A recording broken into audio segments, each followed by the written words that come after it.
2002 2008 2013 2018 ای 15 کلونه ایم پی ایم لاس کله مې وزارت کړي هټریک ایم پی ایم د خیال کې هټریک ایم پی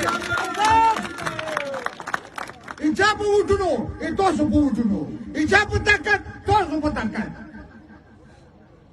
د یونین کونسل ته تقریبا 15 پته او یا ټرانسفارمر پته لګیدلی دی اوسه پرې لاس سکولونه تاسو د یونین کونسل ته موجود کړو لاس نن خواجه خیلو ته لاړو هغو سره مې پیدا کړې ده چې اول ډي پي کوم انشاءالله ګرلز پرایمري سکول او ګرلز میډل سکول درکوم خو یوه خبره مې ته وکړه چې ځمکه به 40 کناله راکوو یا چې بلکل 40 کناله ځمکه درکوو زه د زرین چیرمین هم د شکریه ادا کوم ګرلز میډل سکول یې غوښتو وایي څومره ځمکه به راکړي یې چې خو 15 کناله لګي ملکه 14 کناله بلکل سکول درکوو که نه درکوو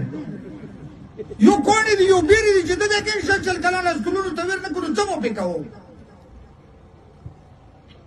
امتیاز وی چې ګراوند زه تاسو ته سپورټس ګراوند جوړوم کرکټ ګراوند هم جوړوم هاکي سټیډیم هم درته جوړوم فوټبال هم درته جوړوم خو ځمکه به تاسو راکوو دا قوم به راکوي څوک به راکوي